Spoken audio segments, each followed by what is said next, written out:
Shalom, shalom, bien-aimés, très chère famille.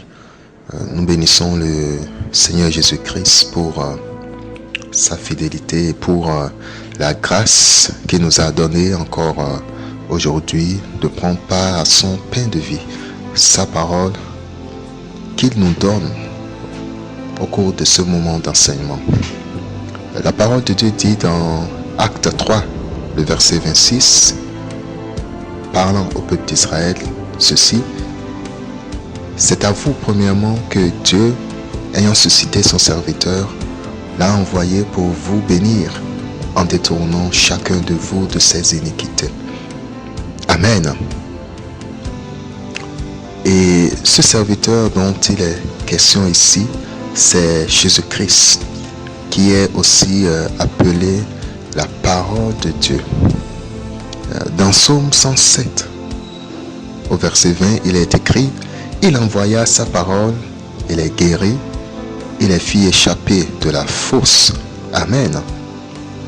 Je rends alors grâce à Dieu qui nous a regroupés autour de cet enseignement en cet instant pour nous envoyer sa parole afin de nous bénir, afin de guérir nos cœurs malades, pour que nous détournions chacun de nous de nos iniquités et pour faire que nous échappions à la destruction éternelle dans la fosse de la géhenne.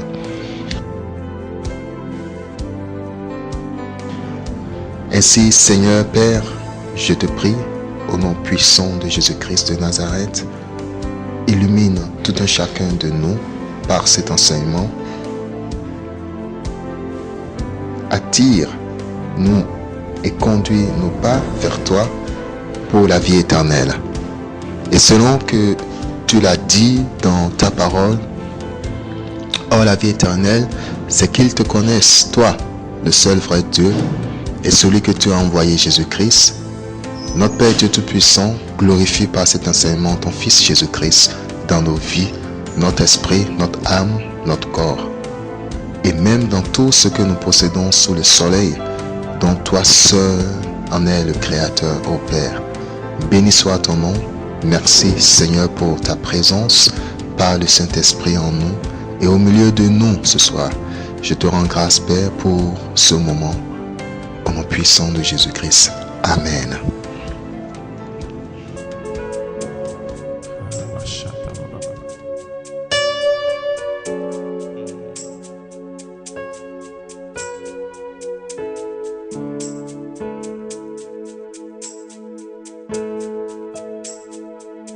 Il est l'éternel rocher, mon Dieu ne dort pas. Il est l'éternel rocher, mon Dieu ne dort jamais. Il est l'éternel rocher, mon Dieu ne dort pas. Il est l'éternel rocher, mon Dieu ne dort jamais. Il ne dort pas. Mon Dieu ne dort pas. Il est l'éternel rocher. Mon Dieu ne dort jamais. Il ne dort pas. Mon Dieu ne dort pas. Il est l'éternel rocher, mon Dieu ne dort jamais.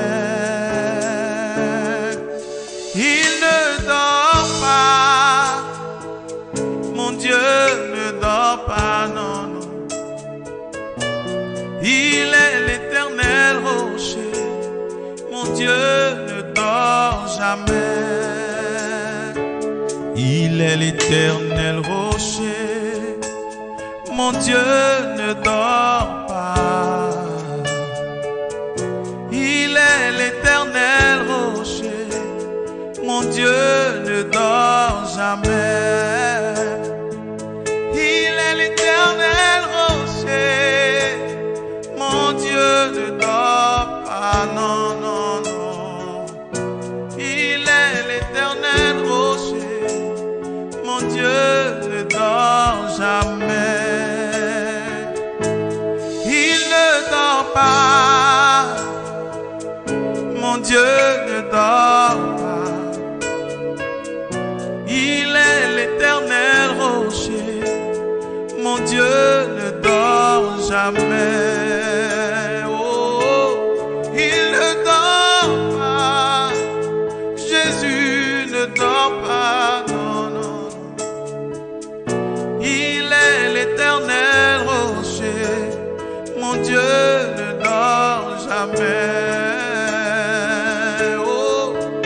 C'est avec toi, Seigneur, que je me lève.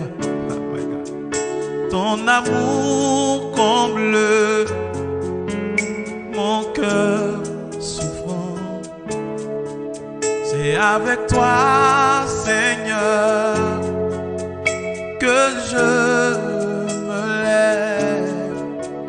Ton amour comble mon cœur souffrant. À tes pieds je pleure, car j'ai perdu tout espoir. Ô Seigneur Jésus, viens guider ma vie. Ô Seigneur Jésus, oh, viens guider ma vie. Ô Seigneur Jésus, viens guider ma vie.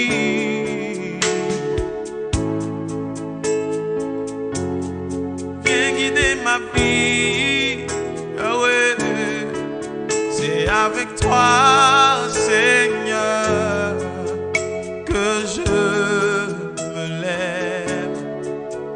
Ton amour comble mon cœur souffrant.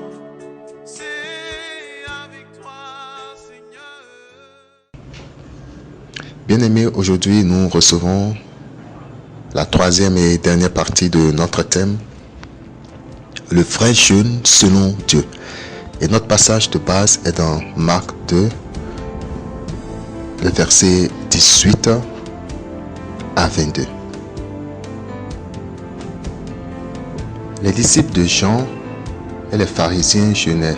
Ils vinrent dire à Jésus: pourquoi les disciples de Jean et ceux des pharisiens jeûnent-ils, tandis que tes disciples ne jeûnent point? Jésus leur répondit: les amis de l'époux peuvent-ils jeûner pendant que l'époux est avec eux? Aussi longtemps qu'ils sont avec eux l'époux, ils ne peuvent jeûner.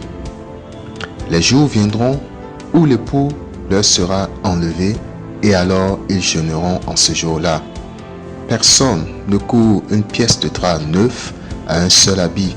Autrement, la pièce de drap neuf emporterait une partie du vieux, et la déchirure serait pire. Et personne ne met du vin nouveau dans de vieilles outres. Autrement, le vin fait rompre les outres, et le vin et les outres sont perdus. Mais il faut mettre le vin nouveau dans les outres neuves. Amen. Alors, pour rappel, nous avons vu dans la première partie de notre enseignement que le but pour lequel nous jeûnons, c'est de pouvoir voir le Seigneur Jésus-Christ par l'Esprit. Le Seigneur nous a été enlevé de corps quelques jours après sa crucifixion pour que nous puissions démontrer désormais notre foi en son nom par notre assurance en lui dans ce monde plongé dans les ténèbres. Et le juste est appelé à vivre dans ce monde par la foi jusqu'au retour du Seigneur Jésus-Christ. Et donc, cela veut dire que des adversités vont menacer la vie des justes sur la terre pendant qu'ils y sont encore jusqu'au retour du Seigneur. Mais quand ces choses vont se présenter à eux dans leur vie, c'est par leur foi en Jésus-Christ qu'ils pourront se sauver. C'est par leur foi dans le Seigneur, dans le nom du Seigneur, qu'ils pourront garder leur vie. Et s'ils essaient de garder leur vie par la foi dans les hommes, les choses de ce monde ou dans la gloire de ce monde, par contre, ils la perdront. Selon qu'il est écrit dans 1 Jean 2, verset 17, « Et le monde passe, et sa convoitise aussi, mais celui qui fait la volonté de Dieu demeure éternellement. » Amen. Et notre assurance en Dieu est affermie et grandit de plus en plus par notre prise de conscience à chaque fois de l'évidence de la présence de Dieu avec nous. Et ceci, on y parvient dans la foi par l'Esprit de Dieu. Car avoir foi, c'est voir Dieu au milieu des tempêtes, du feu, dans l'épreuve, tout comme dans l'adversité. Selon qu'il est écrit, car il faut que celui qui s'approche de Dieu croit que Dieu existe et qu'il est le rémunérateur de ceux qui le cherchent. Amen. Hébreux 11:6. Et donc, quand nous n'arrivons plus à voir Dieu, c'est dans le jeûne et la prière que nous y parviendrons à rétablir le contact. Car nous sommes tous appelés à toujours maintenir la vision de Dieu dans nos cœurs et à ne pas perdre de vue le Seigneur durant notre marche sur la terre. Car quand la brebis perd de vue son berger, elle s'égare et se retrouve en danger de destruction par les bêtes sauvages qui rôdent autour. Et ce faisant, dans son égarement, elle perd aussi toute possibilité dans sa vie sur terre de parvenir à refléter l'image de son Seigneur. Selon qu'il est écrit dans 2 Corinthiens 3:18, nous tous qui, le visage découvert, contemplons comme dans un miroir la gloire du Seigneur, nous sommes transformés en la même image de gloire en gloire comme par le Seigneur l'Esprit. Amen. Donc nous comprenons que là clairement que il est très important que l'âme qui vient de recevoir le Seigneur par la repentance de ses péchés ne perde pas de vue ce dernier pour que le processus de transformation puisse continuer sans s'interrompre jusqu'à son accomplissement. Et le processus de transformation, c'est celui-là même de la conversion que le Saint-Esprit opère en tout un chacun de nous qui aspirons à la vie éternelle avec le Seigneur. Selon qu'il est écrit dans Acte 3, verset 19, « Repentez-vous donc et convertissez-vous pour que vos péchés soient effacés.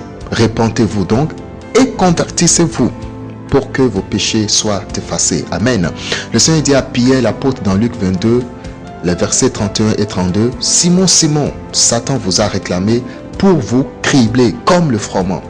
Mais j'ai prié pour toi, afin que ta foi ne défaille point. Et toi, quand tu seras converti, affermis tes frères. Et toi, quand tu seras converti, affermis tes frères. » Amen. Et nous avons aussi vu que quand le Seigneur se manifeste à nous pendant que nous jeûnons et prions, c'est-à-dire quand nous sommes parvenus par le jeûne et la prière à rétablir la connexion avec le Seigneur, ce dernier nous donne les signes suivants. Preuve de l'opération de ses œuvres à lui en nous. Et premièrement, c'est que notre vieil habit est changé pour un fin lin éclatant et pur, ce qui témoigne des œuvres justes que nous, saints de l'Éternel, accomplirons désormais. Et nous avons vu dans la deuxième partie de l'enseignement de ce thème que c'est aussi la preuve que nous sommes dorénavant dotés de l'aptitude et de la capacité à faire le bien que nous n'arrivions pas à faire contre le mal que nous commettions pendant que notre âme était vêtue du vieil habit. Et le vieil habit qui témoignait sur notre âme des mauvaises œuvres qu'elle avait commises contre Dieu et contre les hommes est changé à un vêtement de fin lin éclatant et qui est aussi symbole d'une certaine autorité que nous recevons sur le mal afin de faire le bien. Et nous avons aussi compris par la suite que le nouveau habit de fin lin éclatant et pur n'est pas dépourvu de la possibilité de se tacher avant le retour du Seigneur si nous retournons à pratiquer encore le péché. Deuxièmement, nous avons vu que notre vieille outre est transformée en outre neuve, c'est-à-dire que le Seigneur change notre cœur et crée en nous de nouveau un cœur pur. Pourquoi? Parce que à moins que le cœur de l'homme pécheur ne soit transformé, il demeurera toujours esclave du péché. Voilà que l'esclave ne demeure pas pour longtemps dans la maison, mais c'est le Fils qui y demeure éternellement. Et le Fils a le même cœur pur que le Père. Amen. Troisièmement, nous avons vu que notre outre neuve est aussi remplie du vin nouveau. Parmi les opérations du Seigneur dans le jour de jeûne et de prière, notre outre neuve est remplie maintenant du vin nouveau. Et le vin nouveau, c'est la puissance du Saint-Esprit pour accomplir toutes les œuvres de Dieu et porter plus de fruits dans nos vies. Ainsi, par le jeûne et la prière, nous arrivons à voir le Seigneur. Et quand le Seigneur nous visite, c'est pour le but de nous donner le caractère de Christ, son aptitude et son pouvoir de faire le bien, son cœur pur et sa puissance pour que nous puissions accomplir les œuvres qu'il nous a confiées par ses commandements. Amen. Et donc, dans cette troisième partie, aujourd'hui, nous allons voir quelques aspects pratiques à propos du jeûne et de la prière, afin d'avoir du succès dans le jeûne et de la prière. Qu'est-ce que nous devons faire de manière pratique? Quelles sont les choses que nous devons éviter? Quelles sont les choses auxquelles nous devons prêter attention afin que notre jeûne et prière, notre moment de jeûne et prière soit effectif? Alors, il y a beaucoup de choses, mais nous allons nous baser des Écritures pour sortir certaines choses particulières qui sont très très importantes. Adam, dans le jardin d'Éden, avait succombé au diable parce qu'il ne s'était pas abstenu de manger le fruit défendu de l'arbre de la connaissance du bien et du mal. Dieu lui avait demandé de s'abstenir de manger un seul fruit, de jeûner par rapport à un seul fruit, pendant qu'il pouvait en manger tous les autres. Mais Jésus-Christ a triomphé de toutes les tentations de l'ennemi pendant les 40 jours et 40 nuits où il s'abstenait de tout manger en prélude à son ministère. Donc, lorsque nous voyons ça, nous voyons que Jésus s'est abstenu de tout et il a triomphé de toutes les tentations que Satan lui apportait pendant qu'il était dans le jeûne et la prière, en prélude à son ministère. Amen. Lisons dans le livre d'Ésaïe au chapitre 58, du verset 1 au verset 11. La parole nous dit: Crie à plein gosier, ne te retiens pas, élève la voix comme une trompette et annonce à mon peuple ses iniquités, à la maison de Jacob ses péchés. Tous les jours, ils me cherchent, ils veulent connaître mes voies, comme une nation qui aurait pratiqué la justice et n'aurait pas abandonné la loi de son Dieu. Ils me demandent des arrêts de justice, ils désirent l'approche de Dieu. Que nous sert de jeûner si tu ne le vois pas, de mortifier notre âme si tu n'y as point d'égard. Voici le jour de votre jeûne, vous vous livrez à vos penchants et vous traitez durement tous vos mercenaires. Voici, vous jeûnez pour disputer et vous querellez pour frapper méchamment du poing. Vous ne jeûnez pas comme le veut ce jour, pour que votre voix soit entendue en haut. Est-ce là le jeûne auquel je prends plaisir? Un jour où l'homme humilie son âme, courber la tête comme un jonc et se coucher sur le sac et la cendre, est-ce là ce que tu appelleras un jeûne, un jour agréable à l'Éternel? Voici le jeûne auquel je prends plaisir. Détache les chaînes de la méchanceté, dénoue les liens de la servitude, renvoie libres les opprimés, et que l'on rompe toute espèce de joug. Partage ton pain avec celui qui a faim, et fais entrer dans ta maison les malheureux sans asile. Et si tu vois un homme nu, couvre-le, et ne te détourne pas de ton semblable. Alors ta lumière poindra comme l'aurore, et ta guérison germera promptement. Ta justice marchera devant toi, et la gloire de l'Éternel t'accompagnera. Alors tu appelleras, et l'Éternel répondra. Tu crieras, et il dira, me voici. Si tu éloignes du milieu de toi le joug, les gestes menaçants et les discours injurieux. Si tu donnes ta propre subsistance à celui qui a faim, si tu rassasies l'âme indigente, Ta lumière se lèvera sur l'obscurité et tes ténèbres seront comme le midi. L'Éternel sera toujours ton guide, il rassasiera ton âme dans les lieux arides et il redonnera de la vigueur à tes membres. Tu seras comme un arbre, un jardin arrosé, comme une source dont les eaux ne se tarissent pas. Amen. Nous voyons ici dans ce texte des Écritures le cas pratique du peuple d'Israël qui éprouvait bien des besoins qu'il portait à la connaissance de Dieu dans le jeûne et la prière. Mais malheureusement, leur moment de jeûne n'était pas du tout concluant et ne connaissait pas de succès. Et donc, nous allons nous baser aujourd'hui sur leur exemple afin de tirer des leçons pour mieux réussir dans le jeûne et la prière. Parce que si ces mêmes choses nous échappent à notre époque, à nos jours-ci, nos moments de jeûne et de prière ne seront pas aussi concluants, tel que ce fut le cas pour le peuple d'Israël à cette époque-là. Parce que Dieu ne change pas et il demeure fidèle à ses lois et à ses principes. Alors, comment avons-nous su que les jours de jeûne observés par le peuple d'Israël à cette époque-là ne touchaient pas Dieu? Dans le verset 3, Dieu rapporta par la bouche de son prophète Ésaïe que le peuple lui reprochait ceci: que nous sert de jeûner si tu ne vois pas? Alors, cela veut dire que ils ont su que leur jeûne n'était pas concluant parce que Dieu ne se manifestait pas.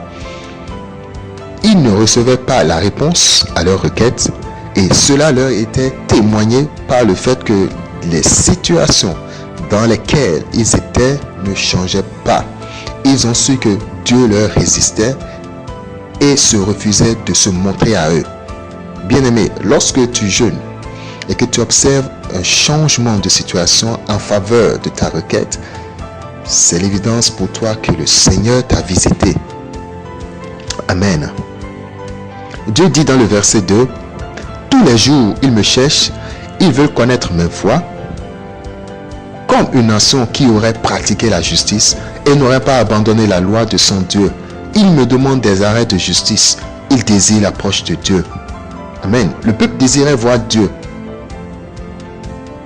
Il désirait que Dieu s'approche de lui. En d'autres termes, que Dieu réponde favorablement à leur rendre justice de leurs oppresseurs, à leur donner la solution pour les défis auxquels ils étaient opposés. Et pour cela, ils ont jeûné longuement à plusieurs reprises, oubliant et ignorant que Dieu avait des choses à leur reprocher personnellement. Et ces choses les rendaient souillés devant Dieu et les disqualifiaient de posséder quoi que ce soit de Dieu. Car tout ce qui vient du sein de Dieu, du sein du Seigneur, est pur, et bon et neuf. Et selon que Jésus le révèle dans notre passage de base, Marc 2 au verset 22, personne ne met du vin nouveau dans les vieilles outres. Amen. Alors, qu'est-ce que Dieu reprochait à Israël? Dieu reprochait au peuple d'Israël l'abandon de sa loi. Israël menait une vie qui transgressait la loi de Dieu. Et la transgression de la loi de Dieu, c'est ça le péché.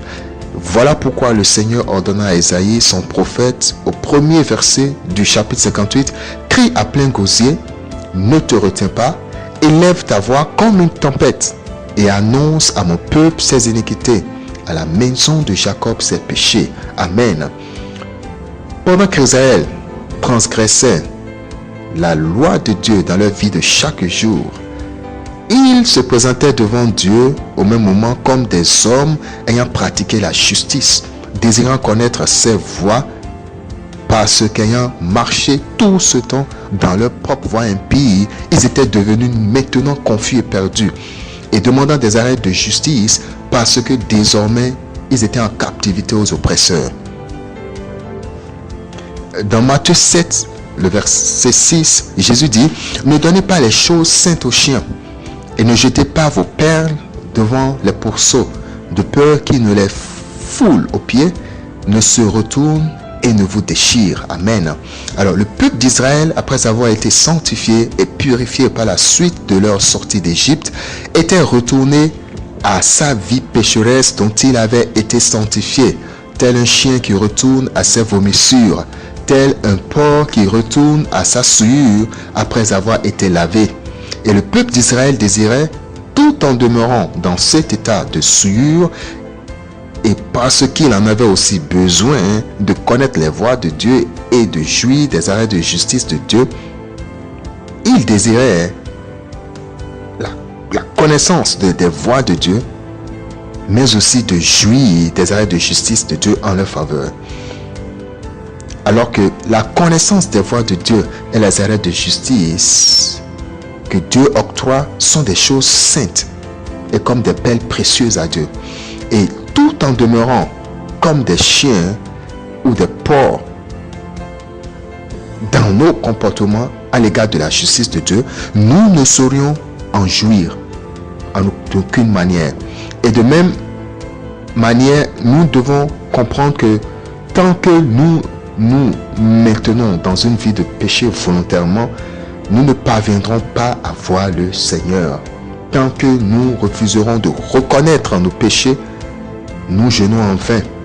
Tant que nous rejetterons de mener une vie digne de repentance, nous jeûnerons en vain.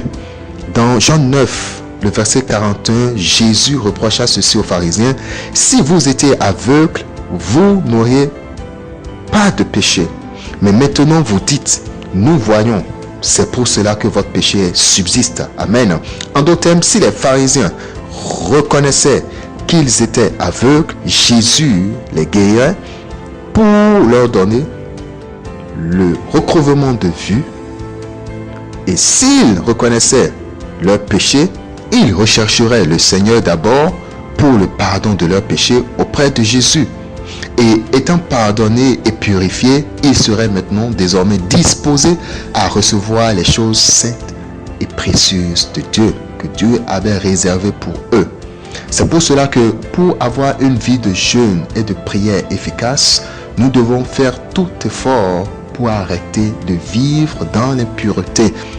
Une vie de jeûne efficace est celle-là qui nous permet de voir le Seigneur et nous donne accès aux choses saintes de Dieu selon nos besoins, à savoir la connaissance des voies de Dieu, le changement de notre caractère pour être converti au Seigneur, notre transformation totale pour être conforme à son image. La parole nous dit dans Matthieu 5, le verset 8, « Heureux ceux qui ont le cœur pur, car ils verront Dieu. » Amen. Alors, il est inconcevable de mener une vie volontaire de péché et d'espérer voir le Seigneur Jésus-Christ pendant que nous jeûnons.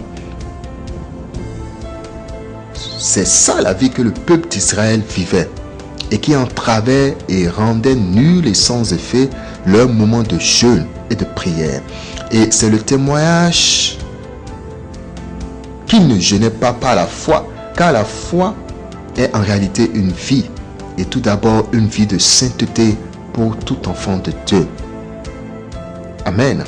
Mais quelles sont les autres choses que le peuple d'Israël faisait pendant leur moment de jeûne et qui rendaient vains leurs efforts?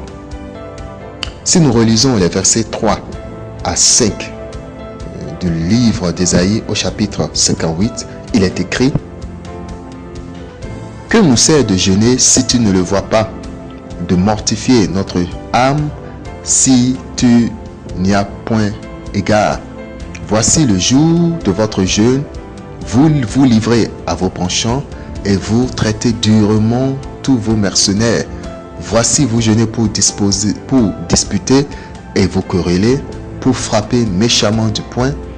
Vous ne jeûnez pas comme le veut ce jour, pour que votre voix soit entendue en haut. Est-ce là le jeûne auquel je prends plaisir, un jour où l'homme humilie son âme, courber la tête comme un jonc et se coucher sur le sac et la cendre? Est-ce là ce que tu appelleras un jeûne, un jour agréable à l'Éternel? » Amen. En plein jeûne, Israël se livrait encore au mauvais penchant de leur cœur, c'est-à-dire des mauvaises pratiques de leur cœur qu'ils commettaient encore en plein jeûne. Ils se permettaient de pécher en plein jeûne. Ils se permettaient en plein jeûne de continuer par traiter durement leurs employés, de se disputer et de se quereller entre eux, de se proférer l'un à l'autre des menaces en frappant méchamment du poing. Et voyez-vous un peu l'image qu'ils offraient à Dieu. Pendant qu'ils faisaient ces mauvaises choses dans le jeûne, ils se présentaient aussi aux heures de prière devant Dieu sans se repentir de leurs péchés et prétendant avoir pratiqué la justice de Dieu, lui demandèrent de leur donner des choses saintes et de leur rendre justice contre leurs oppresseurs. Pendant qu'ils oppressent, eux, leurs prochains et les plus petits parmi eux, ils se permettaient d'exiger de Dieu la délivrance de leurs propres oppresseurs. Pendant qu'ils se livrent à marcher suivant les mauvais penchants de leur cœur, ils exigent de Dieu la connaissance de ses voies. Et c'est là, exposé devant nous, la pire des manières pour injurer Dieu. Ils accusaient Dieu de n'avoir eu point d'égard à leur jeûne, pendant qu'ils n'avaient point d'égard à la volonté de Dieu dans sa loi. Et ce faisant, ils prétendaient que justice soit faite. Et ils prétendaient alors aussi que, et ce faisant, ils prétendaient que juste parce qu'ils privaient leur corps de nourriture pour humilier leur âme, courbant la tête comme un choc et se couchant sur le sac et la cendre, qu'ils étaient en train de jeûner de la manière dont Dieu l'avait exigé pour que leur voix soit entendue au ciel. Bien-aimés, notre Dieu n'est pas friand des jeûnes charnels et religieux qui ne sont pas conduits par son esprit et dans la vérité. Le peuple d'Israël observait ces jeûnes de manière charnelle et dans le mensonge. Le jour de jeûne se doit d'être agréable à Dieu. C'est un jour où, malgré nos souffrances et nos peines,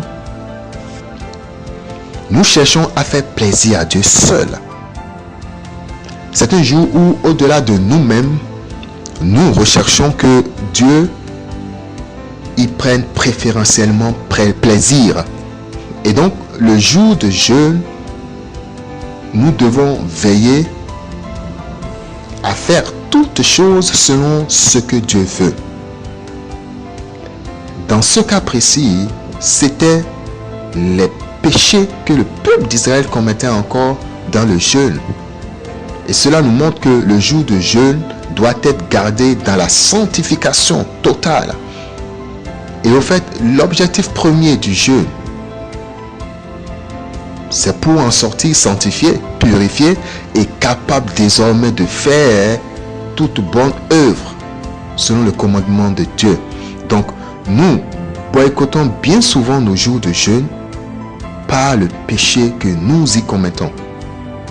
Outre le cas d'Israël, quels sont les péchés auxquels nous aussi, de notre côté, nous nous livrons pendant nos jours de jeûne? Quels sont aussi les mauvais penchants de notre cœur auxquels nous nous livrons? Toutes ces choses que nous commettons en nos jours de jeûne les rendent ineffectifs. Voilà pourquoi certaines personnes, dans le but de réussir leur jeûne, s'éloignent de toute distraction et de toute source de tentation selon la possibilité qui leur est donnée. D'autres s'isolent en secret dans leur chambre ou dans des lieux loin de toute forme de perturbation. Ce qui est vraiment sage quand c'est fait dans la volonté de Dieu au jour de jeûne, afin de garantir que notre foi soit entendue en haut. Mais nous ne devons pas ignorer ceci, bien-aimés, que cela n'empêchera pas l'ennemi de venir nous tenter. Même en plein jeûne, cela n'empêchera pas l'ennemi de venir nous tenter. Pourquoi? Parce que bien que le Seigneur Jésus s'était isolé 40 jours dans le désert, Satan était venu jusque là où il était pour le tenter, selon la volonté permissive de Dieu. Il est écrit dans le premier chapitre du livre de Marc, du verset 9 au verset 13, il est écrit ceci. En ce temps-là, Jésus vint de Nazareth en Galilée et il fut baptisé par Jean dans le Jourdain. Au moment où il sortait de l'eau, il vit les cieux s'ouvrir et l'Esprit descendre sur lui comme une colombe. Et une voix fit entendre des cieux ces paroles. Tu es mon fils bien-aimé, en toi j'ai mis toute mon affection. Aussitôt l'Esprit poussa Jésus dans le désert, où il passa 40 jours tenté par Satan. Il était avec les bêtes sauvages et les anges le servaient. Amen. Et donc, bien souvent, beaucoup d'entre nous, nous posons la question, pourquoi quand nous entrons en jeûne, nous sommes beaucoup plus tentés? Pourquoi au jour de jeûne, les tentations surviennent toujours? Bien-aimés, si vous êtes dans le cas, si vous observez ces mêmes choses, ne vous affolez pas, mais suivez très bien ce qui suit. Nous avons vu précédemment que le Seigneur vient nous rendre capables dans les moments de jeûne pour faire le bien, pour porter du fruit de justice. Nous avons appris que le Seigneur nous donne un nouveau vêtement en témoignage de notre changement de caractère et aptitude pour agir désormais comme lui. Et pour cela, au jour du jeûne, il purifie notre cœur pour que nous puissions recevoir de la puissance du Saint-Esprit pour toute bonne œuvre. Maintenant, nous venons d'apprendre aujourd'hui que ce faisant, Dieu ne tolère pas qu'au jour du jeûne, nous nous livrons encore au mauvais penchant de notre cœur. Donc, que devons-nous nous en déduire? Nous devons en déduire que la purification de notre cœur de ces mauvais penchants s'opère au jour du jeûne en nous exerçant à ne plus les commettre quand l'occasion se présente. Voilà pourquoi, bien-aimés, au jour du jeûne, il est permis que nous soyons éprouvés par les mêmes péchés qui nous asservissaient, je veux dire, afin de les vaincre et de nous en débarrasser. Au jour du jeûne, nous apprenons à résister au diable et à nous libérer de tout péché qui nous enveloppe facilement par la puissance que le Saint-Esprit nous donne en nous revêtant de Christ. De l'autre côté, l'objectif de l'ennemi, quand il vient pour nous tenter au jour du jeûne, c'est pour rendre nos prières inefficaces. Donc l'ennemi, lui, il vient pour rendre nos prières inefficaces. C'est pour gâter notre jour de jeûne en le rendant désagréable à Dieu, afin que notre voix ne soit pas entendue là-haut. Et pour ce faire, il prend par nos faiblesses, afin de se donner beaucoup plus de chance de son côté pour nous vaincre. Mais gloire au Seigneur qui, lui, nous aime et qui fait concourir toutes choses pour notre bien et donc dispose ces moments d'attaque par la puissance de son esprit opérant en nous pour que nous puissions vaincre le diable en lui résistant. Et nous résistons au diable en portant au jour du jeûne, quand la tentation se présente, le fruit de justice approprié à cette tentation qui s'oppose à nous tout le temps nécessaire pour que l'ennemi puisse s'éloigner de nous. Et en marchant ainsi dans le jeûne, nous acquérons l'aptitude bonne de Christ, c'est-à-dire que nous développons ainsi le bon caractère de Christ à ce niveau et dans lequel nous sommes appelés maintenant à grandir et à marcher tous les jours de notre vie. Et donc, hors du jeûne, nous pouvons maintenant dès lors continuer à manifester ce fruit de l'esprit que nous avons appris à produire au jour de jeûne. Amen. Au jour de jeûne. Amen. Donc, lorsqu'au jour du jeûne, les tentations surviennent, c'est pour que nous puissions, par notre victoire sur elles, produire le fruit de l'esprit. Et hors du jeûne, continuer par garder ce fruit tous les jours de notre vie jusqu'au retour du Seigneur Jésus-Christ. Donc le jeûne est la sagesse de Dieu aussi pour nous permettre de produire des fruits de l'esprit que nous n'arrivons pas à porter, en permettant que certaines tentations viennent, que nous soyons ainsi éprouvés, afin que une fois que nous avons produit ces fruits en sa présence par la puissance de son esprit dans le jeûne, une fois que nous avons appris à le faire, nous puissions maintenant continuer, demeurer dans cette sanctification tous les jours hors du jeûne. Amen. Et en cela, il nous est donné à nous-mêmes, au jour du jeûne, le témoignage que c'est possible de vivre la vie de Christ, que c'est possible de porter de bons fruits et de ne pas pécher, que c'est possible de vivre sans péché. Voilà le témoignage que Dieu veut nous rendre, en nous permettant de faire le jeûne sans se souiller au jour du jeûne. Et voyant que nous avons pu dès lors le faire par le Saint-Esprit, ce qui est bien pendant le jour de jeûne, notre foi est beaucoup plus affermie maintenant dans l'observation de cette même volonté de Dieu hors du jeûne tous les jours de nos vies.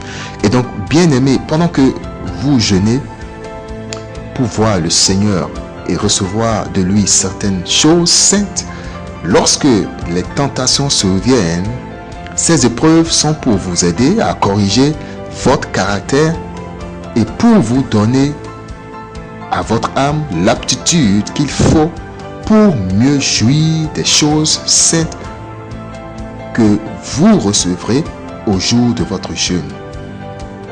Et donc, vous devez noter alors toute tentation qui vous survienne dans le jeûne.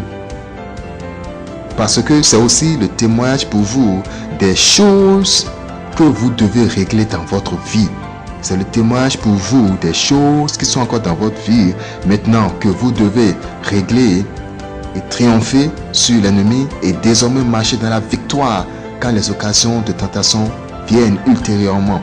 Et sachant que le Seigneur ne prend pas une pièce de drap neuf pour la mettre sur le vieil habit, nous devons jeûner et autant que nécessaire jusqu'à finir avec tout péché dans notre vie, afin d'être vêtus entièrement du caractère de Christ et de jouir des choses saintes que Dieu nous offre pour sa gloire. Amen. Que Dieu nous offre pour sa gloire. Et c'est aussi à travers une vie de jeûne et de prière que nous arriverons à maintenir une vie de sainteté, de justice et de piété agréable au Seigneur. Voilà pourquoi le Seigneur leur dit dans Ésaïe 58, des versets 6 à 14, le Seigneur leur dit ceci. Voici le jeûne auquel je prends plaisir. Détache les chaînes de la méchanceté. Dénoue les liens de la servitude. Renvoie libres les opprimés et que l'on rompt toute espèce de joug. Partage ton pain avec celui qui a faim et fais entrer dans ta maison les malheureux sans asile. Si tu vois un homme nu, couvre-le et ne te détourne pas de ton semblable. Alors ta lumière poindra comme l'aurore et ta guérison germera promptement. Ta justice marchera devant toi et la gloire de l'Éternel t'accompagnera. Alors tu appelleras et l'Éternel répondra. Tu crieras et il dira, me voici. Si tu éloignes du milieu de toi le joug, les gestes menaçants et les discours injurieux, si tu donnes ta propre subsistance à celui qui a faim, si tu rassasies l'âme indigente, ta lumière se lèvera sur l'obscurité et tes ténèbres seront comme le midi. L'Éternel sera toujours ton guide, il rassasiera ton âme dans les lieux arides et il redonnera de la vigueur à tes membres. Tu seras comme un jardin arrosé, comme une source dont les eaux ne tarissent pas. Les tiens rebâtiront sur d'anciennes ruines. Tu relèveras des fondements antiques.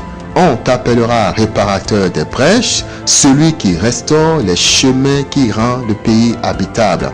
Si tu retiens ton pied pendant le sabbat pour ne pas faire ta volonté en mon saint jour, si tu fais du sabbat tes délices pour sanctifier l'Éternel en le glorifiant.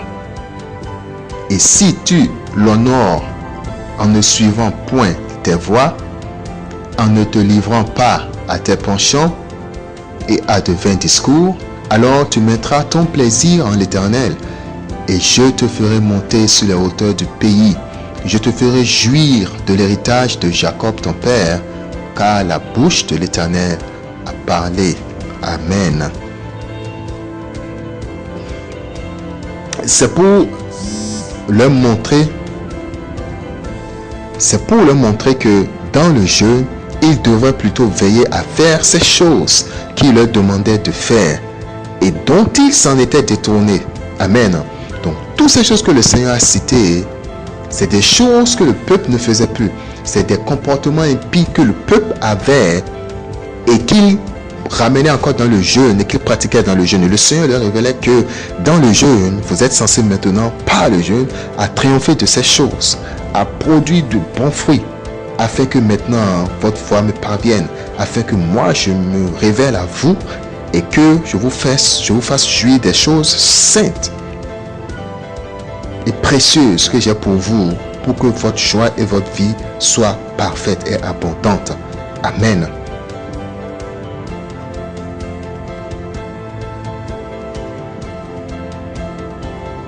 Donc le succès de leur vie de jeûne est lié au fait qu'ils arrivent à observer maintenant les commandements de Dieu. Et donc le jour de jeûne est considéré comme un jour de nouveau départ dans le changement de caractère pour désormais épouser le caractère de Christ, pour désormais adopter la vie de Jésus-Christ. Amen. Et si donc par exemple quelqu'un qui commet l'impudicité,